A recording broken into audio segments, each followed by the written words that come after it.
En el cristianismo encontramos el bautizo como una forma de ritual de purificación que al mismo tiempo da un nacimiento a una nueva vida a través de Cristo. Esto por supuesto al mismo tiempo desprende ciclos del pasado y de una otra manera se dice que limpia el pecado. En el hinduismo encontramos el ritual de purificación en el río Ganges. Por medio de mantras y de celebraciones se sumerge el cuerpo pero al mismo tiempo el alma en este río para liberarse de karmas y cerrar ciclos. Los antiguos mayas consideraban los cenotes como altares que iniciaban el alma a los misterios de la profundidad. En Grecia también, al entrar al oráculo de Delfos e inclusive también al entrar en los templos de Eleusis, ambos eran templos o espacios que vinculaban a las personas con el mundo de los dioses. Era necesario, antes de entrar, purificarse por medio de las aguas que se desprendían de una fuente que estaba consagrada a la Pitón, la serpiente que representaba a la Gran Madre Cósmica. También en la tradición yoruba encontramos a Olokun, divinidad de las profundidades del océano. Olokun es un ser andrógino que en algunos momentos era encarnado en mujer, a veces en hombre, a veces en animal, a veces en planta.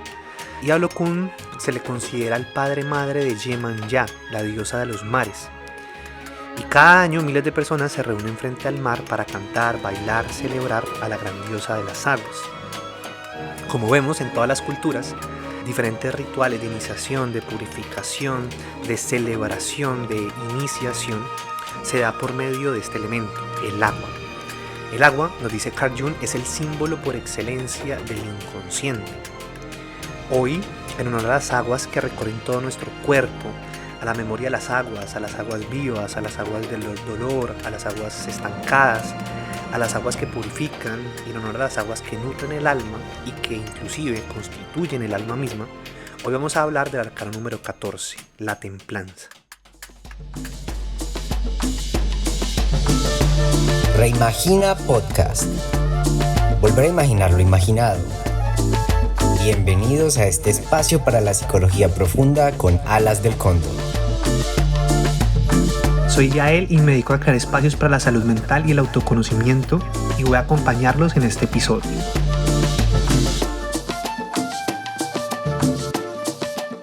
Para empezar, me gustaría agradecerle a todas las personas que han venido escuchando nuestros capítulos, que han estado conectando con este podcast. También quiero agradecer, como es de costumbre, a las personas que hemos estado detrás a lo largo de los años elaborando tanto los guiones como creando la ambientación, creando las ilustraciones, haciendo posible también la ambientación sonora. Quiero agradecer a todo el equipo que ha hecho posible la materialización de este espacio. Bueno, y para empezar, me gustaría, como hemos venido proponiendo a lo largo de los diferentes capítulos, que podamos contemplar la imagen que hemos diseñado con Junior para representar este arcano. Recuerden que existen diferentes representaciones de las imágenes arquetípicas del tarot, por ende podemos encontrar muchas posibilidades. Nosotros acá en este espacio estamos acercándonos precisamente a el tarot de Waite y al mismo tiempo el de Marsella en algunos capítulos. Pero al mismo tiempo hemos querido explorar también desde la creatividad de nuestras propias imágenes las representaciones a través del diseño que ha logrado materializar Junior. Entonces, para este arcano, la templanza, el número 14, encontramos un cisne que se sumerge en las aguas de un río en movimiento, mientras se proyecta el prisma, el arco iris en el firmamento. Las aguas están en movimiento y el cisne encuentra su espacio para navegar en silencio. Aquí, de una otra forma, es interesante que podamos ver lo que evoca en nuestro mundo interior la contemplación de un cisne. Para las culturas celtas era una unión básicamente entre lo celestial y lo humano.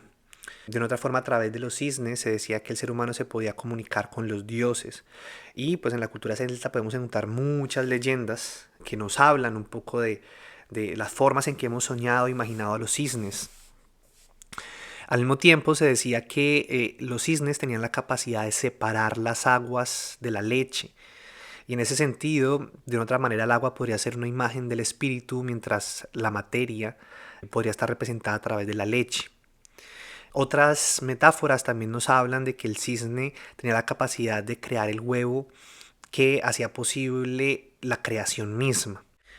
Al cisne también lo encontramos como una de las metamorfosis de Zeus, que para seducir y para enamorar a Leda, una mujer que era básicamente una mortal, se convierte en cisne como un animal que va a representar el erotismo, la seducción, la atracción, y a partir del encuentro con Leda van a ser Helena y Pollux, uno de sus hijos inmortales. Aquí, más allá de que veamos, digamos, las diferentes mitologías que encontramos en estos símbolos, es interesante que podamos contemplar el escenario.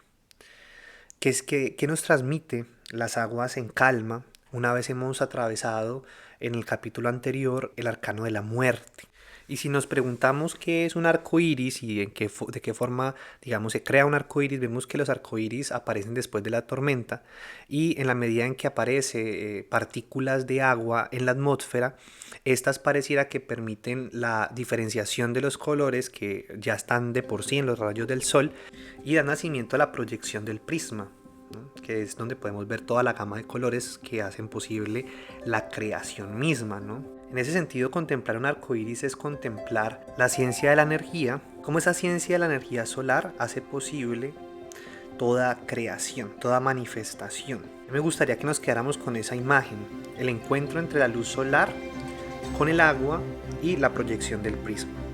Si bien en el arcano de la muerte veíamos un poco ese encuentro entre los colores negros, blancos, un poco con los primeros rayos del sol que emergía con el amanecer, acá de repente es interesante cómo en la medida en que atravesamos los altares de la oscuridad, ¿no? El encuentro con lo terrible, el encuentro con la pérdida, con el vacío, con el sinsentido, ¿no? Que a veces de otra forma nos transporta a la muerte, como acá de repente con la templanza hablamos un poco más de un cierto equilibrio de las aguas y al mismo tiempo la posibilidad de la contemplación estética del color.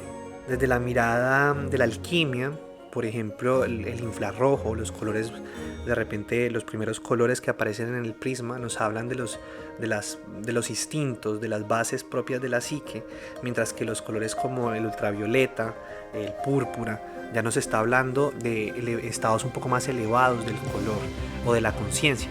En ese sentido es interesante ver cómo cada color pues emite una vibración, cada color tiene un lenguaje, ¿no? Y una expresión propia del alma. Y eso es muy interesante que lo podamos explorar a través del arte, ¿no? ¿Qué sensaciones emerge al trabajar, al relacionarme con cierto color? Por ejemplo, cuando trabajamos con sombra, cuando trabajamos con grises, cuando trabajamos con lápices, cuando trabajamos con carboncillo, hay también allí, digamos, un movimiento estético a la hora de dar forma, ¿sí? A la hora de poder expresar. Al mismo tiempo es diferente cuando nos movilizamos a trabajar, por ejemplo, con colores azules, ¿sí? Cuando hacemos movimientos, por ejemplo, un poco representando las aguas, el sentimiento, la emoción. Y en ese sentido es interesante ver a la hora de la representación estética, a la hora de dar forma, cuáles son los elementos que aparecen, cuáles son los elementos que me vinculan, que me conectan y que puedo expresar a través de ellos.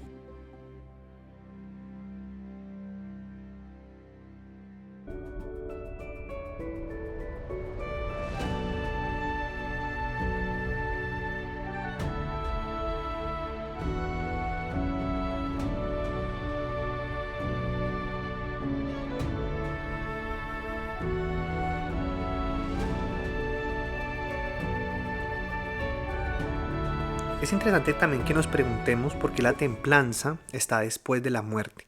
Y esto es algo que hemos mencionado en algunos otros capítulos. Es interesante ver que en el tarot la numerología también nos está comunicando. Es decir, el orden de los números con las imágenes, con los colores, con las formas, con los procesos. De otra forma también nos está comunicando cuando hacemos un estudio de los arcanos mayores y de los diferentes ciclos que va atravesando el arcano del loco a lo largo de su recorrido por todos los arcanos, por todas las puertas.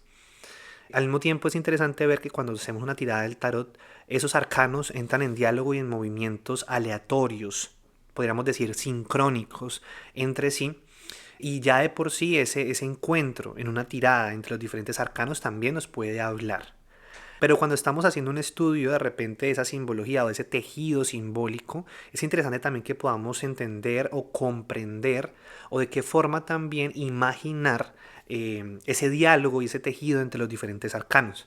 Acá la templanza aparece justo después de la muerte. Si bien la muerte puede estar representando o puede estar constelada desde diferentes aspectos, es interesante también que veamos cómo uno de los procesos que vimos en el capítulo anterior con la muerte tiene que ver con el encuentro con el dolor también. Acá de una otra forma aparece el encuentro del equilibrio, del intercambio, del fluido, del vaciar una fuerza en otra, del encuentro entre fuerzas. Y es interesante también que podamos ver cómo la templanza nos lleva también a ese equilibrio entre lo que podría plantear Epicuro como esa relación entre el dolor y el placer.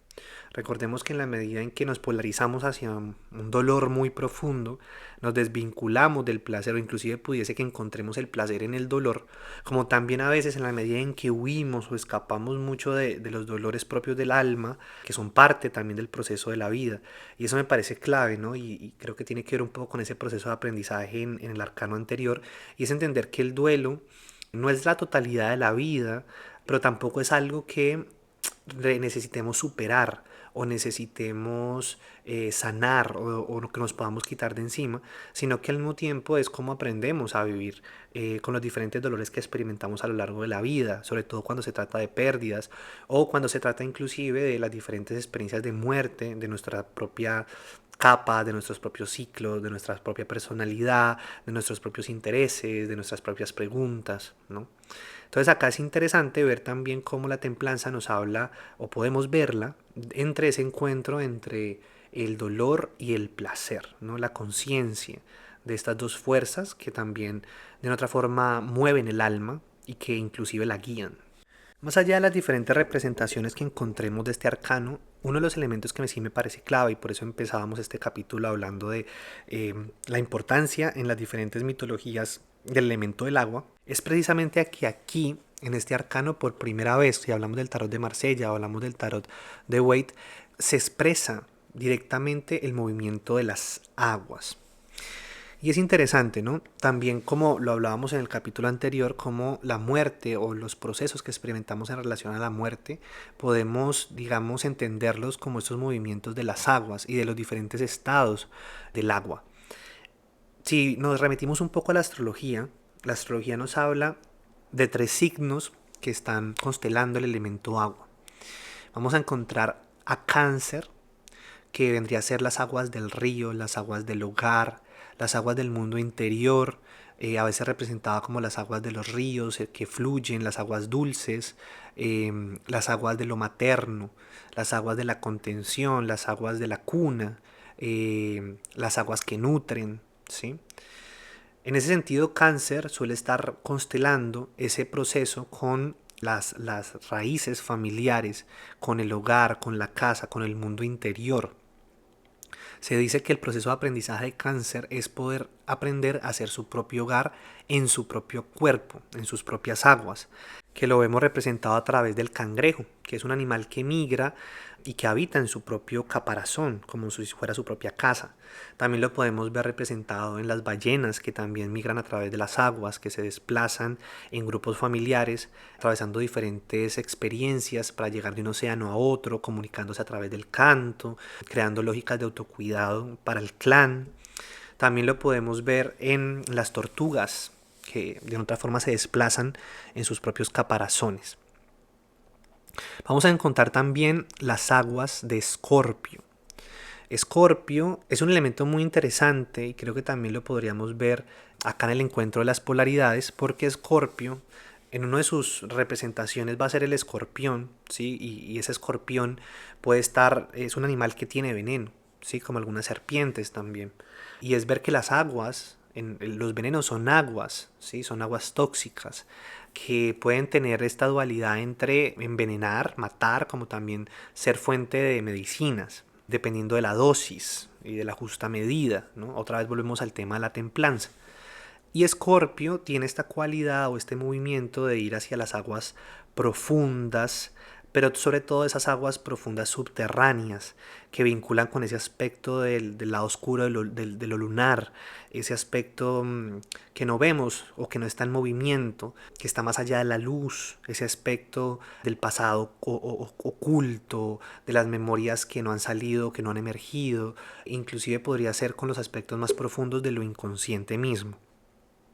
En ese sentido, el movimiento de las aguas de Escorpio van a veces inclusive hacia lo prohibido, hacia lo negado, hacia lo que está rechazado, o inclusive hacia esas aguas que podrían estar vinculadas con lo maligno, con la maldad, ¿sí?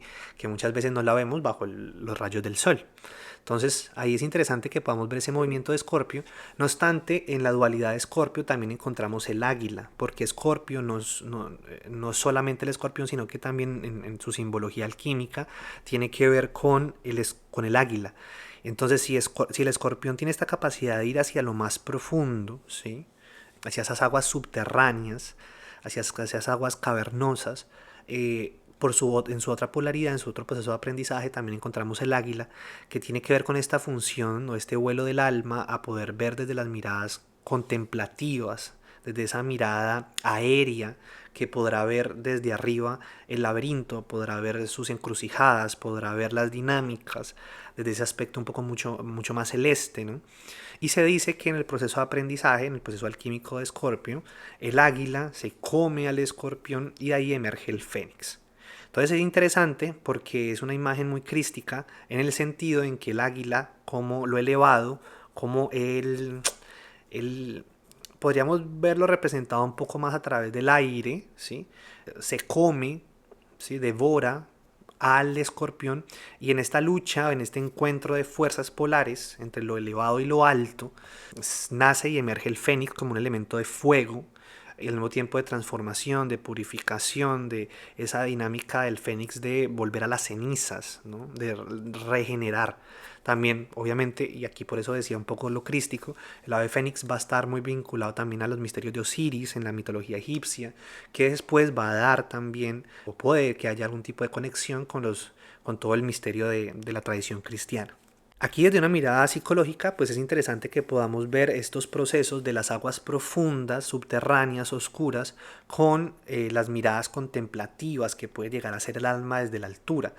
Se dice que si Escorpio no hace ese proceso o ese movimiento hacia el vuelo del águila, digámosle así, pues se va a quedar sumergido en las aguas tóxicas o en los venenos y las sombras de Escorpio. Y por otro lado vamos a encontrar las aguas de Piscis.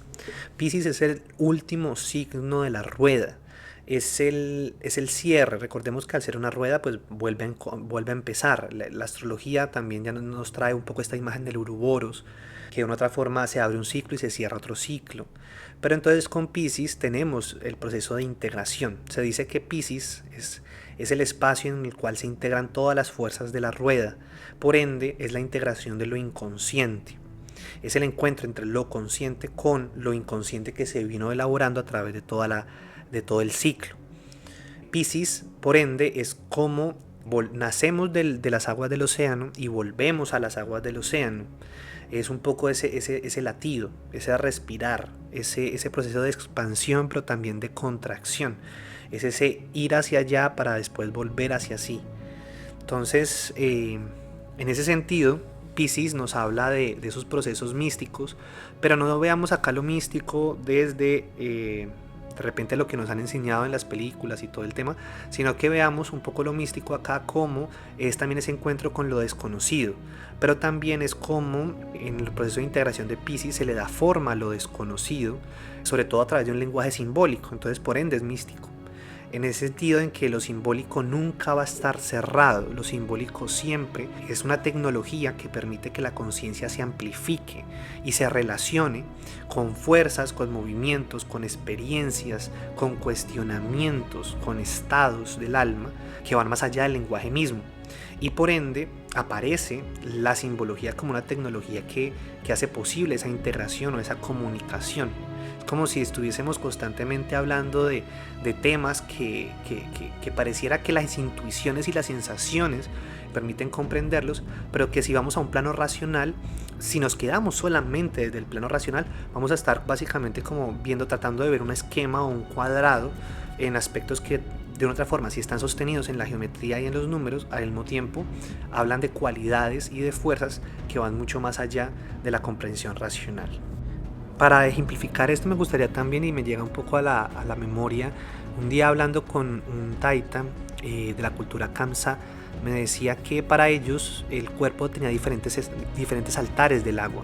Entonces estaban, por ejemplo, el altar de los riñones, que representaba las aguas de la familia; estaba el altar del estómago, que representaba la nutrición y la conexión con el mundo externo, o el vínculo con el mundo externo; estaban las aguas del corazón, que representaban la sangre, el movimiento, la emoción; y estaban los altares del agua del cerebro, que representaba como todos los fluidos que están dentro de nuestro cráneo, y que en otra forma son aguas pensantes. Entonces es muy interesante, ¿no?, cómo desde diferentes simbologías podemos contemplar diferentes estados del agua, tanto en el mundo interno como en el mundo externo.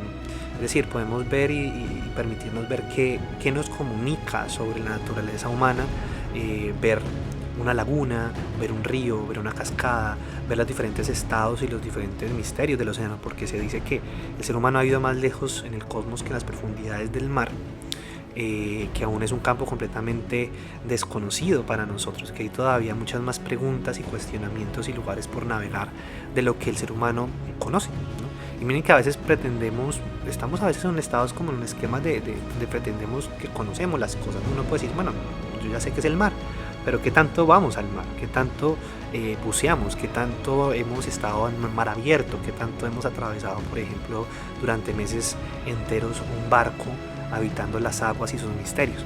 Entonces es interesante las imágenes que nos hacemos de las cosas, diferente a atravesar las imágenes. Y en eso yo creo que es fundamental la propuesta psicoterapéutica de la psicología junguiana, y es no solamente quedarnos en una mirada abstracta de las imágenes o en una mirada racional de las imágenes, sino al mismo tiempo caminar las imágenes, habitar las imágenes, convertirnos en las imágenes y ver de qué forma esas imágenes se expresan a través de nosotros.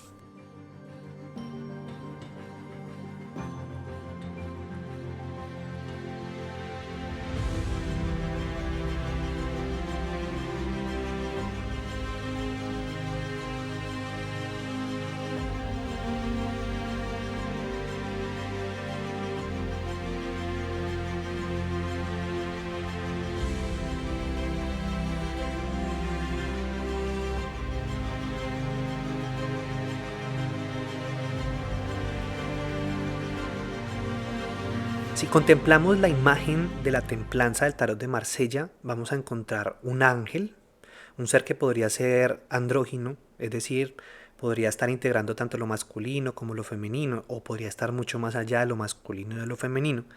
Y pues vamos a ver también la polaridad de los colores. Vamos a encontrar el fuego a través del rojo, y vamos a encontrar el agua a través del azul oscuro, casi como el color del lápiz lazuli, piedra que era considerada sagrada para los antiguos egipcios.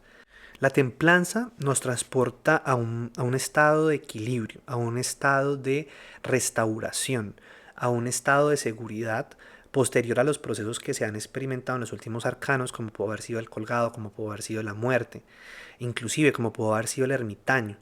Es como si nos estuviera hablando de un proceso de tranquilidad, de regulación, una vez el alma ha experimentado diferentes procesos de transformación, como lo pudo haber sido el encuentro con sus propias fuerzas, con sus propios instintos, el encuentro con su soledad, el encuentro con el dolor en el arcano del ermitaño, el encuentro con la duda, con la incertidumbre en la rueda de la fortuna, el encuentro con su propia soberbia, su propia arrogancia, la inflación de su propio ego en el colgado, el encuentro con la desintegración, con la disociación, con la pérdida, con el dolor en el arcano de la muerte. Y en otra forma, acá lo que encontramos es como un proceso de integración. Aquí es interesante también que podamos ver esa característica andrógina de ese proceso de individuación, el flujo entre las dos copas. Se dice que una de las copas representa la plata, que vendría a ser la fuerza lunar, y otra de las copas representa el sol, que vendría pues, a representar la fuerza masculina. Por otro lado, pues ya es interesante que nos preguntemos por qué aparece un ángel, ¿no? Y bueno, Eso desde cada tradición habrán diferentes formas de representar o significar lo que represente un ángel.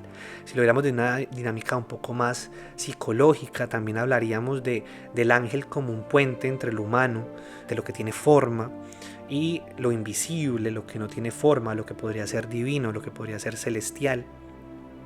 Y en ese sentido es interesante que después de la muerte, después de que el ego ha perdido sus fuerzas, el ego se ha desintegrado, el ego de otra forma ha vuelto a esa humildad del humus, de la tierra, ha entendido su origen, ha entendido también su lugar, digamos, frente al cosmos, aparezca de otra manera ese puente o ese encuentro en esa conexión con lo divino.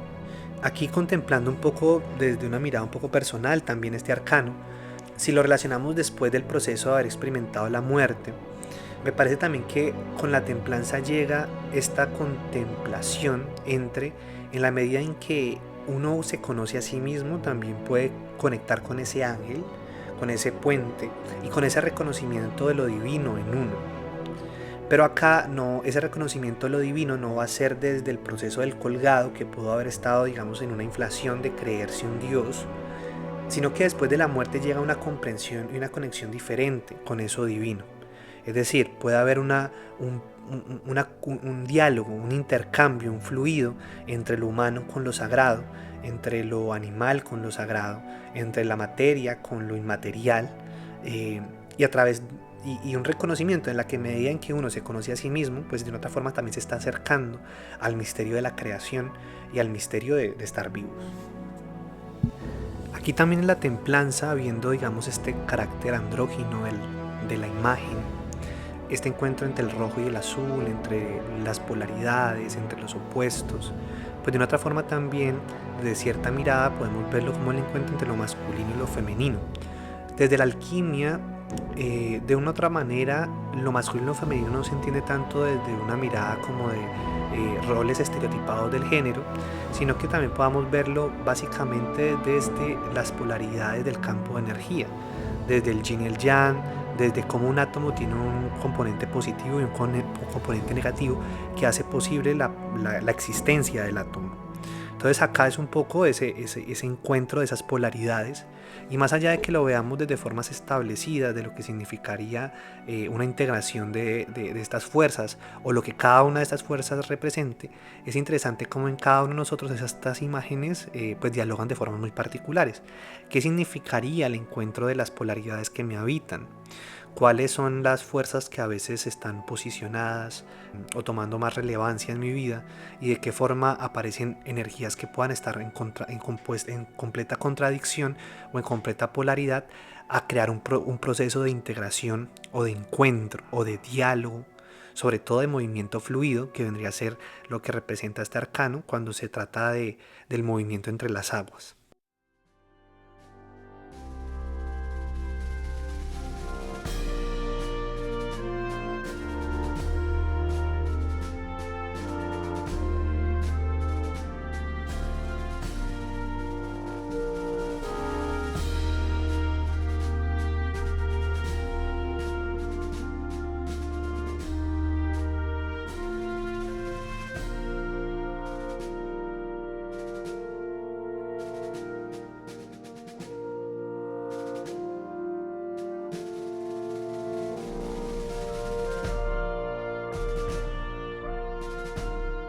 También se dice que el arcano 14 está relacionado con Acuario.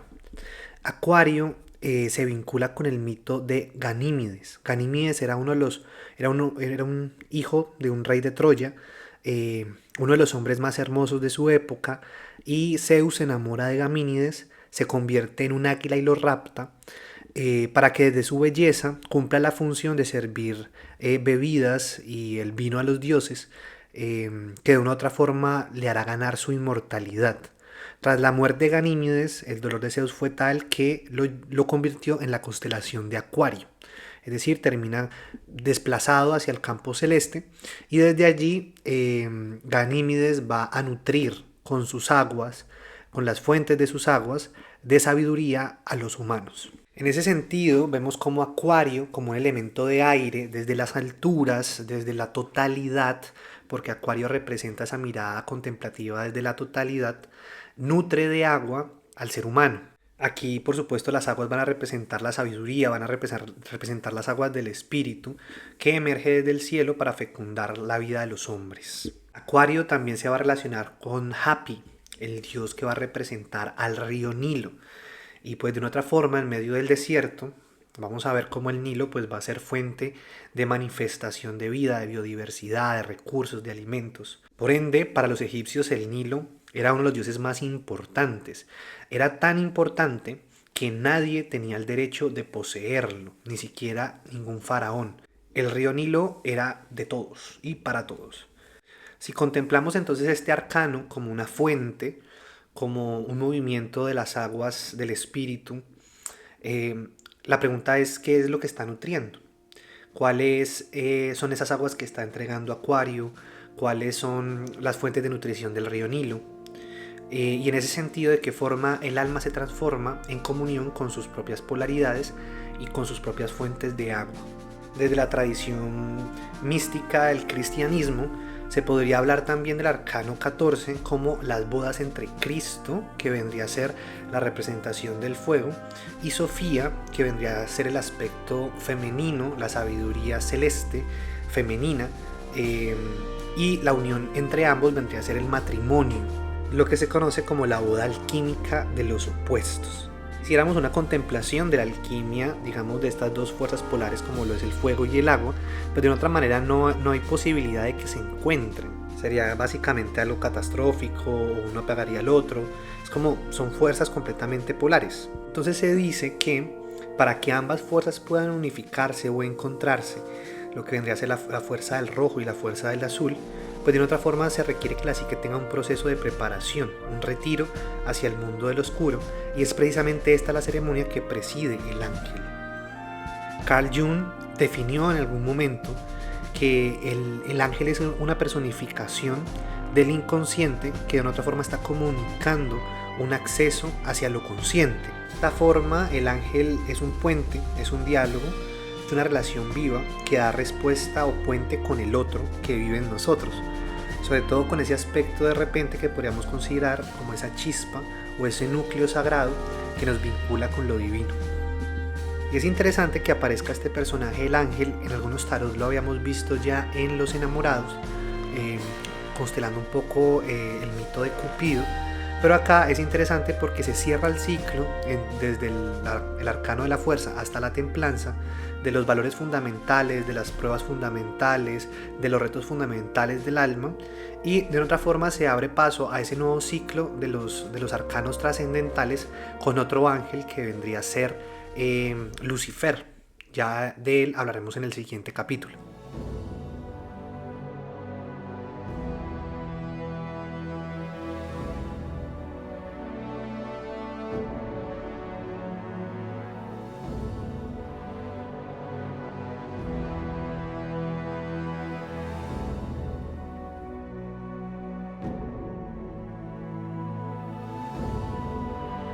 Desde una mirada también un poco más psicológica, este arcano también nos lleva al encuentro con un concepto fundamental en la psicología junguiana, que es el concepto de líbido. Si bien en el arcano de la fuerza hablábamos del instinto como de repente ya un movimiento mucho más orgánico, más natural, más animal, en la psicología junguiana, y esto se va a desprender del psicoanálisis, se habla del concepto de líbido, que nos va a permitir entender también todo el manejo de la energética psíquica.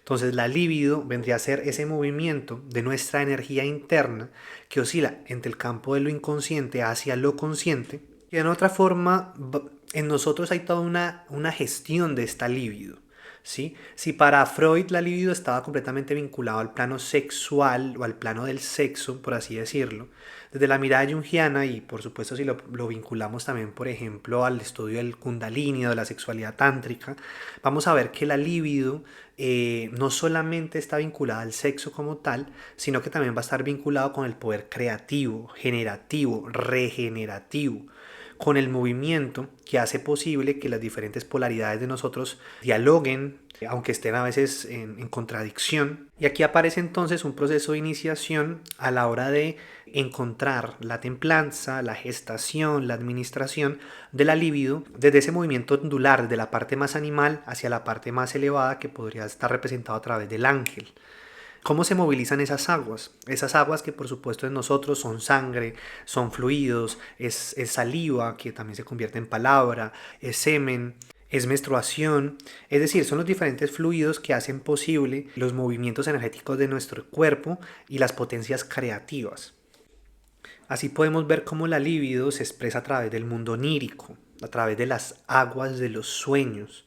En ese sentido, los sueños van a tener esa función oracular que nos permite a nosotros también estudiarnos a nosotros mismos, contemplar nuestras propias imágenes, no solamente desde de repente la dinámica del ego o de la personalidad o del campo de la razón, sino precisamente los sueños como esa vía directa y de acceso directo hacia el inconsciente. En ese sentido podríamos decir que la templanza también está haciendo un balance entre nuestros sueños, nuestra sexualidad, nuestra capacidad creativa, que una vez se reactiva cuando hemos atravesado tares o los umbrales de la muerte. Para conectar, digamos, este arcano también con el proceso creativo desde la arteterapia, es interesante que también podamos permitirnos de repente conectar con el dibujo. Por un lado podemos conectar con la fusión de dos colores o de 3 o 4 colores y poder ver, digamos, por ejemplo, en acuarelas, en óleos, más allá de repente representar algún tipo de imagen, de personaje, poder simplemente jugar con esa alquimia, ese encuentro entre los colores y de qué forma las diferentes tonalidades, los diferentes movimientos que se dan por el propio material, pues también nos permite a nosotros entrar en un diálogo con nuestras propias sensaciones, con nuestras propias emociones. Esto es un ejercicio sumamente expresivo, que nos vincula completamente con el plano del sentimiento.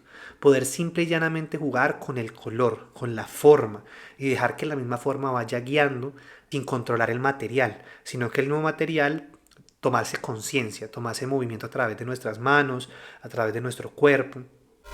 Otra de las formas que me parecería interesante también poder vincular el arcano de la templanza es también poder crear patrones geométricos, mandalas o inclusive la fusión de la metamorfosis de diferentes fuerzas, como puede ser, digamos, una esfinge, ¿no? Entonces, cuando nosotros vemos una esfinge, vemos que es un ser que tiene alas de águila, cabeza de mujer, cuerpo de león, no sé, cola de serpiente.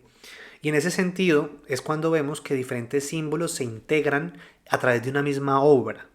Entonces, ese ejercicio es interesante hacerlo. Por ejemplo, si hiciéramos una especie de tótem, una cierta representación de diferentes partes de mí que puedan ser contradictorias o que puedan tener como autonomía por sí mismas, ¿qué significaría poder representarlas a través del arte?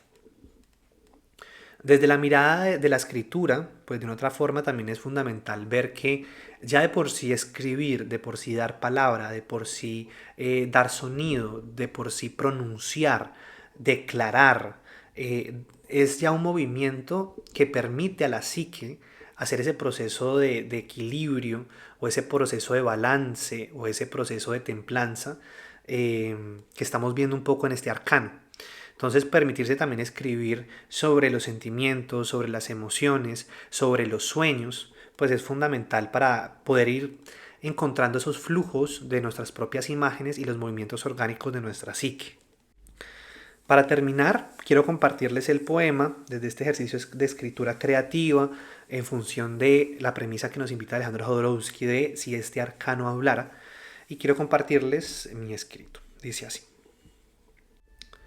vientre de agua, sensación de cuna, fluido de vida, templo de todos los templos, guardiana de todo fluido, bendición, milagro, gratitud y gozo, sueño de toda imaginación, imaginación de todo sueño, descanso después de la pesadilla, soplo que unifica después de la desfragmentación, descanso, alegría, transparencia de todo lo invisible, transformación de todo poder, Gran Madre del mar infinito, Gran Madre río cósmico, Gran Madre agua.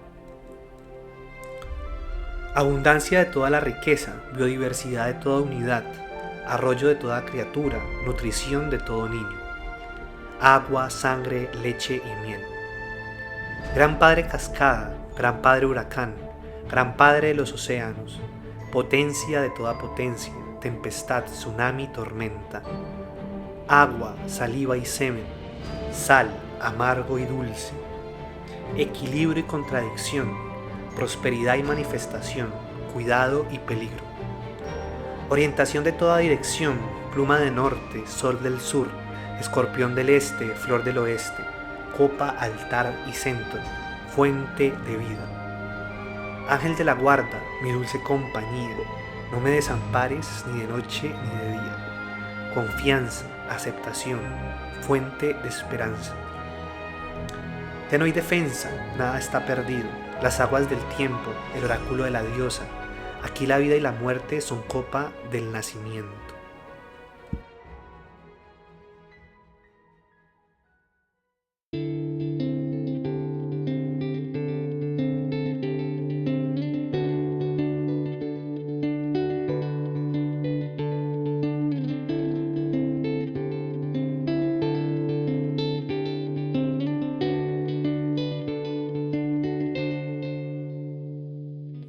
Reimagina Podcast es una idea original de SIC Yael y Alas del Cóndor, Centro de Psicología Profunda. Creamos espacios para la salud mental y el autoconocimiento, buscando experiencias transformadoras de conciencia, integrando saberes ancestrales y contemporáneos. Puedes conocer más sobre nuestra labor y espacios terapéuticos en www.alasdelcondor.com o buscarnos en las redes sociales como @Círculo del Cóndor. En este episodio, la imagen de portada, creatividad y diseño visual es de Junior Díaz Cotrino y el diseño sonoro en colaboración de Juan Valentín Salcedo Santa Coloma. La banda sonora por Lechique de Pelo Azul. Agradecemos la participación de Alejandro Picón Álvarez y Alejandro González Ochoa por hacer parte de la idea creativa y la inspiración. Agradecemos a todas las personas que nos escuchan y que hacen parte de los diferentes espacios de Alas del Cóndor.